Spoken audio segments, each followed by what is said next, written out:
So last episode நம்ம பார்த்தது நம்ம ஜீவன் பிளான் பண்ணிருந்த மாதிரியே அந்த மின் அவங்கள ப்ரொபோஸ் பண்ணிருப்பான் மேரேஜ்க்கு. சோ மீன் அவங்கள தண்ணியில வச்சு சாகடிக்க ட்ரை பண்ணிருப்பாங்கன்னு அது நடக்காம போயிருக்கும். அந்த வீடியோட எண்ட்ல ஜியோக்கு அவங்களுக்காக ஒரு பிரசன்ட் வாங்கிட்டு வந்து அது கடைசியில தராமலே விட்டுருப்பான். சோ அதுக்கப்புறம் என்ன நடக்குது அப்படின்றத இன்னைக்கான வீடியோல பார்த்தோம். லைஃப்ல எனக்கு இப்படி ஒரு சான்ஸ் கிடைச்சிருக்கு, ஆனா உண்மையை சொல்லட்டுமா எனக்கு என்ன பண்றதுன்னே தெரியல அப்படின்னு ஜியோக்கு ரொம்ப கன்ஃபியூஷன்ல பேசிக்கிட்டு இருக்கும்போது நம்ம ஜீவன் தான் அவருக்கு புரிய வைக்கிற மாதிரி சொல்றாங்க.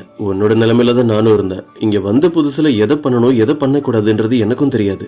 அதுக்கப்புறம் தான் நான் புரிஞ்சுக்கிட்டேன் இங்க என்ன சேஞ்ச் பண்ணாலும் எல்லா விஷயமும் கொஞ்சம் கொஞ்சமா மாறும் அப்படின்னு. நீ இங்க வந்திருக்க அப்படின்னா கண்டிப்பா அதுக்கான காரணம் ஒண்ணு இருக்கும். அதுக்கான டைம் வர்ற வரைக்கும் வெயிட் பண்ணுன்னு சொல்றாங்க. இதை கேட்கும் போதுதான் ஜியோக்கு கடுப்பா இருக்கு. ஜியோனுடைய கையை பிடிச்சு நீ சீக்கிரம் உன்னுடைய வேலையெல்லாம் கரெக்டா பண்ணு, அவங்க ரெண்டு பேருமே அவங்களுடைய லைஃப்ல ஒன்னா இருக்கிற மாதிரி பண்ணிட்டு நீ எப்படியாவது அதுல இருந்து எஸ்கேப் ஆகிடு.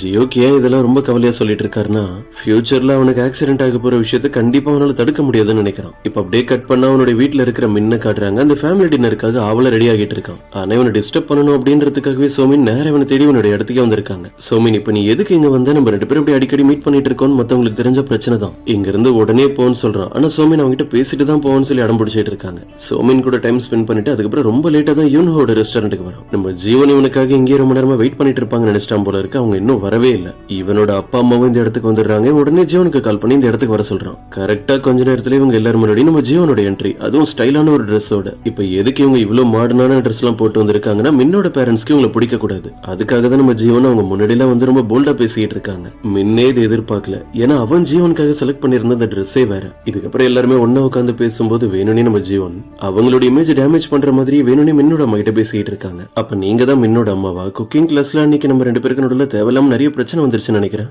நீங்க கூட என்ன பார்த்து சொன்னீங்களே நான் மேரேஜ் பண்ண போற பர்சன் ரொம்ப கஷ்டப்பட போறாங்க அப்படின்னு. ஜீவன் அவங்கள பத்தி என்னதான் நெகட்டிவா சொன்னாலும் மின்னோட அம்மா அவங்க பையனுக்கு ரொம்ப பிடிச்சிருச்சு, அதனாலேயே இவங்க ரெண்டு பேரும் சீக்கிரம் லைஃப்ல ஒன்னா சேர்த்துடலான்னு முடிவு பண்ணிட்டு இருக்காங்க. ஜீவன் நீ மேரேஜ் பண்ணிட்டு வீட்டுக்கு வந்ததுக்கு அப்புறம் நிறைய விஷயங்களை சேஞ்ச் பண்ண வேண்டியது இருக்கும். குக்கிங் அப்புறம் நம்ம ஃபேமிலி ஆபீஸ் ஒர்க் எல்லாத்தையும் நீ தான் பாத்துக்க போறேன்னு சொல்றாங்க. பதிலுக்கு ஜீவனும் நீங்க சொல்ற மாதிரியான எல்லா விஷயத்தையும் பண்றேன், ஆனா எல்லாத்தையும் ஒரே டைம்ல பண்ண முடியாது இல்ல, அதனால நான் ஒர்க் பண்ணிட்டு இருக்கிற இடத்துல இருந்து என்னுடைய ஜாப் ரிசைன் பண்ணிட்டு வந்துடுறேன். இவங்க திடீர்னு இப்படி எல்லாம் பேசுறதை கேட்டதும் மின்னுக்கும் அவங்களுடைய அம்மாவுக்கும் பயங்கர ஷாக்கு. ஏன்னா ஜீவன் ஆபீஸ்க்கும் போகணும், அதுல இருந்து வர்ற பணமும் உங்களுக்கு தேவை. எப்ப பிரச்சனை ஸ்டார்ட் ஆகும் தான் நம்ம ஜீவனை ரொம்ப ஆர்வமா வெயிட் பண்ணிட்டு இருக்காங்க. மின்னோட அம்மா தேவையில்லாம ஜீவனுடைய ஃபேமிலியை பத்தி பேசுறேன்னு சொல்லி பிரச்சனை ஆரம்பிச்சு விட்டுறாங்க. சின்ன வயசுல ஜீவனோட அம்மா அவங்களை விட்டுட்டு போயிட்டாங்க. உங்க அப்பாவுக்கு ஒரு பையன் இருந்திருந்தா அவர் ஃபுல்லா சப்போர்ட் பண்ணிருப்பாரு. இந்த டயலாக கேட்டு டென்ஷன் ஆனது நம்ம ஜீவன் என்னுடைய அப்பாவை பத்தி நீங்க தேவையில்லாம பேசிட்டு இருக்காதீங்க. நீங்க என்னோட லைஃப்ல தலையிடுற அளவுக்கு இப்ப வரைக்கும் உங்களுக்கு எனக்கும் எந்த ஒரு சம்பந்தமும் இல்ல. எனக்கு உங்க பையனை மேரேஜ் பண்றதுல விருப்பம் இல்ல, நான் இப்ப இங்க இருந்து போறேன்னு சந்தோஷமா இங்க இருந்து எழுந்து வெளியே போயிடுறாங்க. பதறி போன மின்னி உங்க பின்னாடியே ஓடி வந்து ஜீவன் நீ என்ன பண்ணிட்டு இருக்க, நீ இப்படி எல்லாம் பண்ணுன்னு நான் கொஞ்சம் கூட எதிர்பார்க்கலன்னு சொல்லிட்டு இருக்கான். அவனுடைய அப்பா அம்மாவும் வெளியே வந்து இங்க நடக்கிறதெல்லாம் பாக்குறாங்க. அதே மாதிரி தூரத்துல இருந்து யூன்ஹோம் பாக்குறான். இந்த டைம் நம்ம ஜீவன் அவனை பார்த்து தைரியமா நான் ஏன் எழுந்து வெளியே வந்தேன்றது கூட அவனுக்கு புரியல. நான் உன்னை பிரேக்கப் பண்றேன், எனக்கு உன் கூட உன் லைஃப்ல ஒன்னா இருக்கிறதுல விருப்பம் இல்ல, அதுவும் மோசமான இந்த ஃபேமிலி கூடன்னு சொல்றாங்க. கோவத்துல முன்ன அவங்களுடைய கையை பிடிச்சி அவங்க தடுக்கிறதுக்காக வரான். ஆனா ஜீவனுக்கு ஒரு விஷயம் ஞாபகம் வருது. யாராவது அவங்களை அட்டாக் பண்றதுக்காக வந்து அவங்க பிடிச்சி ஈஸியா கீழே தள்ளி விடுறதுக்கு நம்ம ஜியோக்கு அவங்களுக்கு ஒரு ட்ரிக் சொல்லி இருப்பார்ல, அதை வச்சு இந்த மின்ன கீழே தள்ளி விட்டுட்டு அங்க இருந்து ஜாலியா கிளம்பிடுறாங்க. மின் தான் பாவம் லைட்டா மென்டல் ஆகிட்டான் போல இருக்கு. ஜீவன் மேல இருக்கிற கோவத்துல வீட்டுக்கு வந்த அப்புறம் அந்த கத்திட்டு இருக்கான். அவனோட அம்மாவும் வந்து அவனை ஒரு தட்டு தட்டி நீ எதுக்கு இப்ப இப்படி எல்லாம் பண்ணிட்டு இருக்க, இது எல்லாத்துக்கும் நீதான் காரணம், இப்படி ரொம்ப திமிரு பிடிச்ச ஒரு பொண்ணை போய் உனக்கு பிடிச்சிருக்குன்னு நினைக்கிற, நம்ம ஃபேமிலிக்கு இந்த பொண்ணு செட்டே ஆக மாட்டான்னு சொல்லிட்டு இருக்காங்க. இதை கேட்கிற மின்னுக்கு ஒன்னும் புரியல. அம்மா ஜீவன் ஒன்னும் நீங்க நினைக்கிற மாதிரி மோசமான பொண்ணுலாம் கிடையாது. அவ எப்பவுமே என்கிட்ட ரொம்ப சைலண்டா இருப்பா, என்னை எதிர்த்து பேச மாட்டா, அப்படி எல்லாம் நடந்துகிட்டதே இல்ல. எனக்கு என்னமோ ஜீவன் அப்படியே வேற ஆளா மாறிட்ட மாதிரி தோணுது. நான் முன்னாடி பார்த்து ஜீவன் இது இல்லன்னு புலம்பிட்டு இருக்கான். அவனோட அம்மாவும் முன்ன பிடிச்சி கத்திட்டு இருக்காங்க. நான் இங்க என்ன பேசிட்டு இருக்கேன், நீ இப்பவும் அந்த பொண்ணுக்கு தான் சப்போர்ட் பண்ணி பேசுற, இதுக்கு தான் பேச்செல்லாம் கேட்டிருக்கவே கூடாது, எல்லாத்தையுமே என்னோட இஷ்டத்துக்கு தான் பண்ணிருக்கணும்னு சொல்றாங்க. டென்ஷன்ல இருக்கிற இவனும் நான் அந்த ஜீவனை சும்மா விட மாட்டேன்னு சொல்லி நேரம் அவங்களுடைய இடத்துக்கு போயிட்டு கதவு தட்டி அவங்களை வெளியே வர சொல்லி கத்திட்டு இருக்கான். இன்னொரு பக்கம் நம்ம ஜீவனை காட்டுறாங்க. இப்ப அவங்க அந்த இடத்துல இல்ல போல, வேற ஒரு வீட்டுக்கு ஷிஃப்ட் ஆகிட்டாங்க. அவங்க புதுசா ஒரு பிளாட்டுக்கு வந்திருக்காங்களா, அவங்களுக்கு ஹெல்ப் பண்றதுக்காக நம்ம ஜியோக்கு அப்புறம் யூன் நிறைய திங்ஸ் எல்லாம் வாங்கிட்டு வந்திருக்காங்க. இன்னொரு விஷயம், இதே அபார்ட்மெண்ட் பில்டிங்ல தான் நம்ம ஜியோக்கும் தங்கி இருக்காரு. யூன் வந்து ஜியோனை பாராட்டி பேசிட்டு இருக்காங்க. இந்த ட்ரெஸ் உங்களுக்கு ரொம்ப நல்லா இருக்கு, இப்படி ஒரு லுக்ல நான் இப்பதான் உங்களை ஃபர்ஸ்ட் டைம் பாக்குறேன், நீங்க சொல்லிருந்த மாதிரி உங்களுக்காக எல்லா திங்ஸும் வாங்கிட்டு வந்துட்டோம், ஆனா இந்த ஜியோக்கு எதுக்கு பொக்கே வாங்கிட்டு வந்திருக்கான்னு தெரியல, இதை நீங்க வாங்கிட்டு வர சொல்லவே இல்ல தானே. ஜீவனும் போய் அந்த ஃபிளவர்ஸை கையில வாங்கிட்டு இதை நான் வாங்கிட்டு வர சொல்லல, இருந்தாலும் எனக்கு ரொம்ப பிடிக்கும்னு எடுத்துக்கிறாங்க. இப்ப அந்த மின்ன காட்டுறாங்க. அவன் இப்ப வரைக்கும் கதவு தட்டிட்டு இருக்கான் போல இருக்கு. இப்ப அந்த பிளாட்டுக்கு புதுசா வந்திருக்கிற ஒரு ஆளு கதவு திறந்துட்டு வெளியே வரான். அவன் ஒரு பெரிய பாடி பில்டர் கையில தம்பிள்ஸோட வந்து நிக்கிறத பார்த்துட்டு மின் பயந்து போயிடுறான். நான் இவ்வளவு நேரம் வெளியே நின்று சத்தம் போட்டு இருந்ததெல்லாம் உங்களுக்காக இல்ல, இந்த பிளாட்ல இதுக்கு முன்னாடி ஒரு பொண்ணு இருந்தாங்களே அவங்க எங்கன்னு கேட்க அவங்க வேற இடத்துக்கு போயிட்டாங்க, இனிமே நான் தான் அந்த பிளாட்ல இருக்க போறேன், இப்ப நீங்க இருந்து கிளம்பு அப்படின்னு. அங்க நம்ம ஜீவன் அவங்களுடைய திங்ஸ் எல்லாம் அரேஞ்ச் பண்ணி வைக்கிறதுக்கு நம்ம ஜியோக்கு தான் உங்களுக்கு ரொம்ப ஹெல்ப் பண்றாரு. இப்படி இவங்க ரெண்டு பேரும் அடிக்கடி க்ளோஸ் நின்று பேசிட்டு இருக்கிறதெல்லாம் பார்க்கும்போது இவன் கொண்டு அவுட் வந்துருது. நமக்கு தெரியாம இவங்க ரெண்டு பேருக்கு நடுவுல ஏதாவது ஸ்டோரி போயிட்டு இருக்கா அப்படின்னு. எல்லாத்தையுமே அரேஞ்ச் பண்ணி முடிச்சுட்டு இங்க இருந்து லிஃப்ட்ல போகும்போது ஜியோ கிட்ட யூன் கேட்டுட்டு இருக்காங்க, உனக்கு நம்ம தாத்தா மேல ரொம்ப அதிகமான மரியாதை இருக்குன்றது எனக்கு தெரியும், நீ அவரை மீறி எந்த ஒரு விஷயமும் பண்ண மாட்டேன். ஆனா அவர் சொன்ன மாதிரி அந்த பொண்ணு யூரோ மேரேஜ் பண்ணாம நீ ஒரு முடிவெடுத்தல, அது எனக்கு சரின்னு பட்டுது. எதுக்கு நீ அந்த பொண்ணை வேணான்னு ரிஜெக்ட் பண்ண? அப்படின்னா உனக்கு வேற யாரையாவது பிடிச்சிருக்கா? யார் அந்த பர்சன் சொல்லி எனக்கு ரொம்ப தெரிஞ்சவங்களான்னு வேணும்னு ஜீவனை பத்தி தான் கேக்குறாங்க. யூன் இப்ப இந்த டாபிக் பத்தி நம்ம பேச வேணா, அப்புறம் பேசலாம், நீ இங்க இருந்து பார்த்து சேஃபா வீட்டுக்கு போன்னு சொல்லி அவங்களை அனுப்பி வச்சிடறோம். கடைசியா யூன் கிட்ட போய், இங்க பாரு, நீ நினைக்கிற மாதிரிலாம் ஒன்னும் ரொம்ப நல்ல பொண்ணு, அவ கஷ்டப்பட்டு இருக்கா அப்படின்றது எனக்கு தெரியும், அதனாலதான் நான் அவளுக்கு ஹெல்ப் பண்றேன்னு சொல்றான். இவனை பத்தி ஜீவன் என்ன யோசிச்சுட்டு இருக்காங்க அப்படின்றது இப்ப வரைக்கும் எனக்கு தெரியாதுல்ல, அதனாலதான் உண்மையை சொல்லாம மறைக்கிறான் யூன் கிட்ட. இப்ப அப்படியே கட் பண்ண நெக்ஸ்ட் டே இந்த மின்ன காட்டுறாங்க. ஆபீஸ்க்கு வந்ததுமே முதல் வேலையா கோவத்துல அவனுடைய பேகை தூக்கி டேபிள்ல வேகமா அடிக்கிறான். அங்க இருக்கிற எல்லாருமே அவனை தான் திரும்பி பாக்குறாங்க. அதாவது அவர் ஜீவன் மேல அவ்வளவு கோவத்துல இருக்காராம். இதே நேரம் ஜீவன் உள்ள வர்றதை பார்த்துட்டு வேணும்னே அவங்க கிட்ட வம்பிழுக்கிறதுக்காக போறான். அவன் வாயை திறந்து எதுவும் பேசுறதுக்கு முன்னாடியே நம்ம ஜீவனுடைய கணத்திலே பலர்னு வைக்கிறாங்க.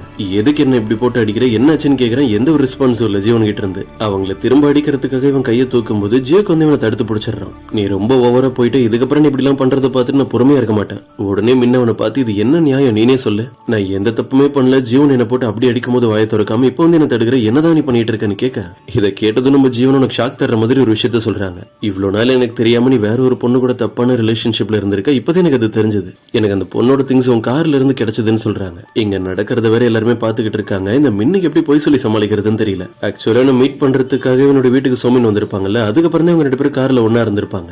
எவ்வளவு தைரியம் இருந்தா என்னோட கார்ல என்ன இருக்குன்னு எனக்கே தெரியாம வந்து செக் பண்ணிருப்பான்னு கத்திட்டு இருக்கான். அப்ப கரெக்டா உள்ள வர்ற சோமினுக்கு இங்க நடக்கிற பிரச்சனை எல்லாம் பார்த்துட்டு எப்படி ரியாக்ட் பண்றதுனே தெரியல. அது மட்டும் இல்லாம இப்ப வரைக்கும் நம்ம ஜீவன் இவன் சோமின் கூட தான் ஒன்னா இருந்தானே, அவனுடைய பேர் இன்னும் சொல்லல. தப்பு பண்ணி என்னை ஏமாத்துனது நீ, ஆனா எல்லாரும் முன்னாடி நீ என்கிட்டே சத்தம் போட்டு பேசிட்டு இருக்கியா? இனிமே எனக்கும் உனக்கும் நடுவுல எந்த ஒரு விஷயமும் இருக்க கூடாது அப்படின்னு அந்த மின்ன வாங்கி தந்தால அந்த ரிங்க தூக்கி போட்டு உடைச்சிடறாங்க எல்லாரும் முன்னாடியும். அவ்வளவுதான். இதுக்கப்புறம் ஆபீஸ்ல இருக்கிற எல்லாருமே இந்த டாபிக் பத்தி தான் பேசிட்டு இருக்காங்க.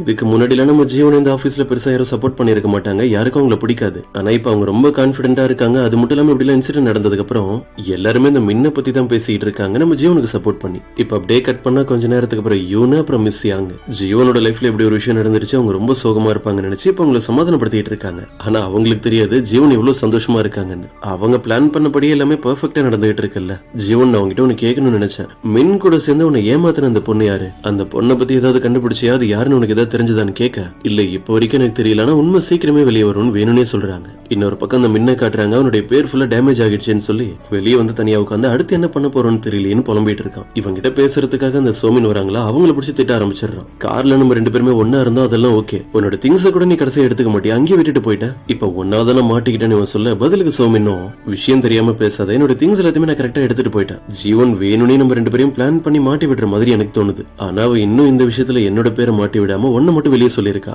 இப்ப ஜீவன் கிட்ட போய் எப்படி நீ இதெல்லாம் கண்டுபிடிச்சு நம்ம கேட்க முடியாதுன்னு 2 பேரும் மாத்தி மாத்தி கத்திக்கிட்டு இருக்காங்க. இப்படி அவங்க 2 பேரும் என்ன பேசிக்கிட்டு இருக்காங்க அப்படின்ற விஷயத்துல நம்ம ஜியோக்கும் பக்கத்துல நின்று உங்களுக்கு தெரியாம நோட் பண்ணிட்டு இருக்கான். இன்னொரு பக்கம் ஆபீஸ்ல அந்த மேனேஜர் ஜீவன் கிட்ட பேசுறதுக்காக வரான். இவன் அவமானப்படுத்துற மாதிரி நம்ம ஜீவன் வேணும்னே அவனை கண்டுக்காத மாதிரி அங்க இருந்து அப்படியே போறாங்க. உனக்கு எவ்வளவு தைரியம் அந்த ப்ராஜெக்ட் விஷயத்துல நான் தப்பு பண்ணிட்டேன்னு எல்லாரும் முன்னாடி ப்ரூவ் பண்ணிட்டா நீ என்ன மதிக்காம போயிடுவியா? இவ்வளவு திமிரா இருக்க? இதனாலதான் உன்னுடைய பாய் ஃப்ரெண்ட் அவனை ஏமாத்திரான்னு விஷயம் தெரியாம இவர் வேற பேசிக்கிட்டு இருக்காரு. வெளியே அந்த சோமின் மின் கிட்ட க்ளோஸா வந்து நின்னு, இங்க பாரு மின், நீ எதுக்கும் கவலைப்படாத, 2 பேருக்கு மேரேஜ் ஆகிடுச்சுன்னா உங்க கடைசி வரைக்கும் ஒன்னா இருக்கிறது இல்ல, உனக்கு எது சரின்னு தோணுதோ நீ பண்ணலாம், நான் எப்பவுமே உனக்காக தான் வெயிட் பண்ணிட்டு இருப்பேன். அவனை டைவர்ட் பண்ற மாதிரி பேசுறாங்க. மின்ன அவங்களை டக்குன்னு தள்ளி விட்டுட்டு, நீ கொஞ்சம் ஓவரா பேசிட்டு இருக்கன்னு நினைக்கிறேன், நீ ஜீவனை கம்பேர் பண்ணும்போது பார்க்க நல்லா இருக்க, அதுக்காக நீ அவளுக்கு ஈக்குவலான ஒரு பொண்ணாலாம் ஆகிட முடியாது. அவ உன்னை விட ஆபீஸ்ல சீனியர், அவர் எத்தனை வருஷமா ஒர்க் பண்ணிட்டு இருக்கா, நம்ம 2 பேரும் ஒன்னா இருந்தோம் அப்படின்ற ஒரு காரணத்துக்காக நான் உன்னை மேரேஜ் பண்ணிடுவேன்லாம் நினைக்காத. இப்படி இவங்களுக்குள்ள நடந்த விஷயத்தை பத்தி அவன் சொல்லிட்டு இருக்கும்போது இந்த இடத்துக்கு வர மேனேஜர் வேற அதை கேட்டுறாரு. அவரே ஆரம்பத்துல இருந்து சோமின் இம்ப்ரெஸ் பண்றதுக்காக தானே என்னமோ பண்ணிட்டு இருந்திருப்பாரு. இவங்க 2 பேரும் தான் ஒன்னா இருந்தாங்க. அது மட்டும் இல்லாம இப்ப அவன் சோமினை திட்டிட்டு இருக்கான்றதை அவரால் ஏத்துக்க முடியல. இந்த மின்ன அடிக்கிறதுக்காக அவர் அப்படியே வேகமா ஓடி வரும்போது அவன் லைட்டா தள்ளி போயிடுறான். மேனேஜர் போய் கீழே விழுந்து வாரி அது வேற அவருக்கு கொஞ்சம் அவமானமாகிடுது. நீ சோமின் கூட ஒன்னா இருந்துட்டு எப்படி அவளை ஏமாத்த நினைக்கலாம், நீ பண்ணது பெரிய தப்புன்னு சொல்லிட்டு இருக்காரு. இங்க நடந்துட்டு இருக்கிற இந்த பிரச்சனையை பார்த்து ஆபீஸ்ல இருக்க எல்லாருக்குமே உண்மை தெரிஞ்சிருது. மின்னும் சோமினும் ரிலேஷன்ஷிப்ல இருக்காங்க, அவங்க 2 பேரும் ஒன்னா சேர்ந்துதான் ஜீவனை ஏமாத்தி இருக்காங்க அப்படின்னு. இந்த உண்மையெல்லாம் ஆபீஸ்ல இருக்கிற எல்லாருக்கும் தெரிய வந்ததும் சோமினை பத்தி அந்த அளவுக்கு நெகட்டிவா பேச ஆரம்பிச்சிடுறாங்க. இதுக்கப்புறம் அவங்களால இங்க ஒர்க் பண்ண முடியுமான்னு கூட தெரியல. அவங்க வீட்டுக்கு போன அப்புறமும் கூட அவங்களுக்கு நிம்மதி இல்ல. ஜீவனுக்கு தான் மெசேஜ் பண்ணிட்டு இருக்காங்க. நான் அவங்ககிட்ட கொஞ்சம் பேசணும், நம்ம 2 பேரும் வெளியே மீட் பண்ணலாமா அப்படின்னு. ஆனா நம்ம ஜீவன் கிட்ட இருந்து எந்த ஒரு ரிப்ளையும் இல்ல. இப்ப அப்படியே கட் பண்ண நெக்ஸ்ட் டே ஆபீஸ்ல அந்த ஃபுட் ப்ராஜெக்ட் இருக்குல்ல, அதை பத்தி மீட்டிங் தான் போயிட்டு இருக்கு. ஆனா இதுக்கு முன்னாடி ஒரு நாள் இந்த ப்ராஜெக்டான ஒர்க் எல்லாம் பண்ணிட்டு இருக்கும்போது தெரியாதனமா ஒரு ஆள் அவருக்கு செட் ஆகாத ஃபுட் சாப்பிட்டு அவருக்கு அலர்ஜி ஆகி இருக்கும்ல. இப்படி ஒரு இன்சிடென்ட் அங்க நடந்திருக்கு அப்படின்றது இப்பதான் அவங்க டீம்ல இருக்கிற எல்லாருக்குமே தெரியுது. முக்கியமா மிஸ் யாங்க்கு இதை ஹேண்டில் பண்ணது மின்னும் சோமினும் தானே. இந்த விஷயம் யாருக்கும் வெளியே தெரியாத மாதிரி அதை மறைச்சிருப்பாங்க. கடுப்புல இருக்க மிஸ் யாங் நேரா போய் இந்த மின்ன மீட் பண்ணி கேக்குறாங்க, உன்னை நம்பி ஒரு ஒர்க் தந்தா அதை சரியா முடிக்காம தேவையில்லாம கஸ்டமருக்கு பெரிய ப்ராப்ளம் தந்திருக்க. அதுக்கான போர்ட்லாம் நீ முன்னாடியே எடுத்து வச்சிருந்தனா அவர் எப்படி அலர்ஜி ஆகிற ஃபுட் எடுத்து சாப்பிட்டு இருப்பாருன்னு கேட்க, இவன் கேட்கிற கேள்விக்கு பதில் சொல்ல முடியாம திருன்னு முழிச்சிட்டு இருக்கிறத வச்சு மிஸ் யாங்கோ அப்புறம் இங்க இருக்கிற எல்லாருக்குமே புரிஞ்சிருது. ஒர்க் டைம்ல கூட அவனுடைய வேலையை சரியா முடிக்காம சோமின் கூட தான் சுத்திட்டு இருக்கான் அப்படின்னு. உங்க 2 பேருக்கும் வேற வேலையே இல்லையா? நீங்க பண்றதே தப்பு, அதுவும் ஒர்க் டைம்ல இல்லாம எப்படி பண்ணுவீங்கன்னு கேக்குறாங்க.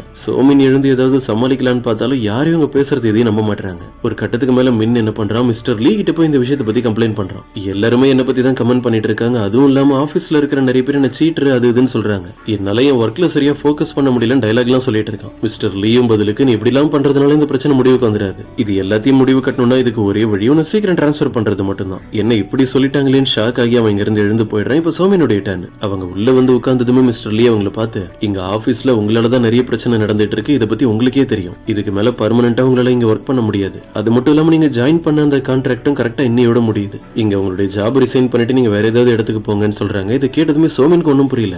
வீட்டுக்கு போய் தனியா உட்காந்து அவங்க ஜீவனுக்கு தான் நிறைய டைம் கால் பண்ணிக்கிட்டே இருக்காங்க பேசலான்றதுக்காக. ஆனா சோமின் தான் பண்றாங்கன்னு தெரிஞ்சு அவங்க வேணும்னே கால் அட்டன் பண்ணாமலே இருக்காங்க. இவ்வளவு நேரம் சோகமா இருந்த சோமின் ஏதோ ஒரு விஷயத்தை யோசிச்சுட்டு அப்படியே கிரிமினல் மாதிரி டைப் பண்ண ஆரம்பிக்கிறாங்க. இன்னொரு பக்கம் ஆபீஸ்ல மிஸ்டர் லீ அந்த பழைய மேனேஜரை கூப்பிட்டு பேசிட்டு இருக்காரு. இனிமே உங்களுடைய இடத்துல இருந்து மிஸ் யாங் தான் ப்ராஜெக்ட் ஒர்க் எல்லாத்தையுமே ஹேண்டில் பண்ண போறாங்க.